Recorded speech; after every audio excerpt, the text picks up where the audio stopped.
Conversa de bastidor, com Bernardo Melo Franco.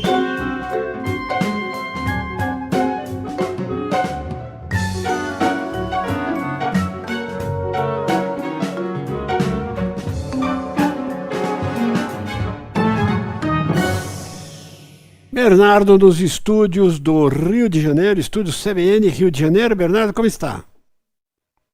Boa tarde, Sardenberg. Boa tarde, Cássia. Boa tarde, ouvintes da CBN. Boa tarde, Bernardo. Você conhece os estúdios do Rio de Janeiro? Conheço, já fui mais de uma vez para lá. Estúdios maravilhosos, amplos, bonitos, iluminados. Sem contar o pessoal, né? Ah, o pessoal é demais. Nossa, uma turma muito boa. Bernardo, e o Juscelino, hein? Pois é, Sardenberg. O Juscelino, pelo visto, vai ficando. Hoje cedo, o presidente Lula falou sobre o assunto lá em Genebra, onde ele vai participa agora de uma reunião da Organização Internacional do Trabalho, e o presidente saiu em defesa do seu ministro das Comunicações, indiciado pela Polícia Federal por corrupção passiva. Lula disse o seguinte, Sardenberg: eu acho que o fato de o cara estar indiciado não significa que ele cometeu um erro, e agora é preciso que as pessoas provem que são inocentes. Veja, esse raciocínio que o presidente Lula faz, ele é válido para o campo criminal, para o campo penal. De fato, a investigação está em curso, a Polícia Federal indiciou, ou seja, reuniu indícios, apresentou um relatório dizendo que o ministro praticou esses crimes. Agora, o assunto vai ser examinado pelo Supremo Tribunal Federal e pela Procuradoria-Geral da República. Então, no campo criminal, a presunção tem que ser de inocência. Só que a gente está tratando de um outro campo, que é o campo político, o campo administrativo, onde é claro que é insustentável para qualquer governo, seja esse, seja outro, manter na sua equipe, no seu primeiro escalão, um ministro que é acusado formalmente de corrupção. Aliás, não só de corrupção.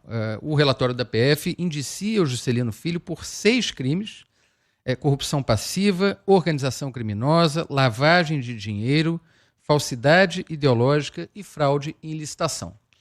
A gente está tratando daquele caso de desvio de dinheiro de emenda parlamentar, dinheiro da Codevasf para asfaltamento de estrada, lá no interior do Maranhão, aliás, no município que é uma espécie de uma capitania hereditária da família do Juscelino, porque a irmã dele, a Luana Rezende, também investigada, ela é prefeita pela 2ª vez, e o pai, Juscelino Rezende, já foi prefeito também 2 vezes. Então, só somando esses 4 mandatos, são 16 anos de domínio político da família do Juscelino, uma verdadeira oligarquia regional lá no interior do Maranhão. Que o Juscelino tenha caminhado emendas para fazer estrada por ali é mera coincidência, né?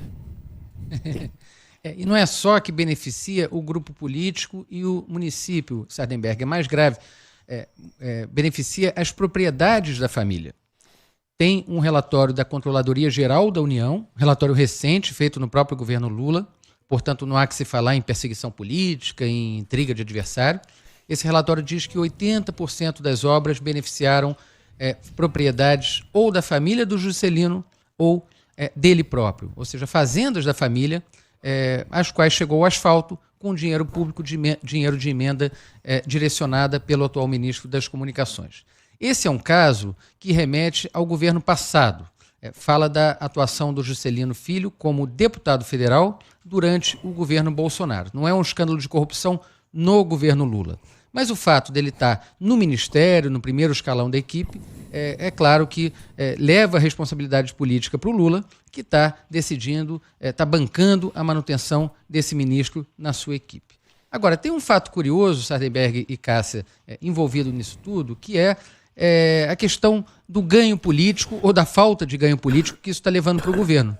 Porque, veja, mesmo que do ponto de vista pragmático você diga, olha, todos os governos mantêm gente ali meio sob suspeita, mas é uma questão de arranjo político, precisa de maioria para governar, precisa de apoio, nem isso o Juscelino está levando para o governo nesse momento. Se você pega a atuação do União do Brasil no Congresso, partido ao qual ele é filiado e que tem 3 ministérios no governo, União Brasil, segundo um levantamento recente do jornal o Globo, ele tem acompanhado o governo em apenas 43% das votações no Congresso. Isso é o mesmo percentual do PSDB, que é um partido que está francamente na oposição ao Lula. Então, nesse caso, a gente vê que o presidente Lula está tendo o ônus de manter na sua equipe um ministro na mira da polícia e não está tendo bônus de apoio político nem no Congresso e nem de um futuro apoio à reeleição, já que o próprio Juscelino declarou recentemente que não tem como garantir que o partido dele vai apoiar o presidente Lula na reeleição em 2026. Então, o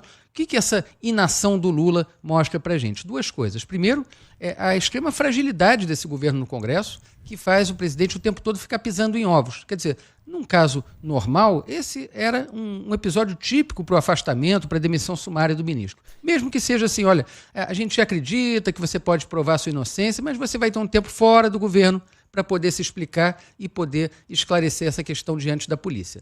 Ao manter o Juscelino no ministério, o Lula traz para si, bota no colo, um problemaço, né? Um ministro na mira da polícia que a qualquer momento pode ser denunciado, pode ser até alvo de uma medida mais gravosa do Supremo Tribunal Federal. E a segunda coisa que isso mostra, Sardenberg e Cássia, é a paralisia decisória desse governo. Paralisia que tem se mostrado numa série de questões, na pauta econômica, no relacionamento com o Congresso e também na demora do presidente Lula para decidir sobre troca de ministros. O fato é que só a vista grossa do Lula mantém hoje o Juscelino Filho no governo. E a cada dia que passa, a situação dele vai se agravando, as provas vão se avolumando e, claro, o desgaste político do governo vai crescendo também.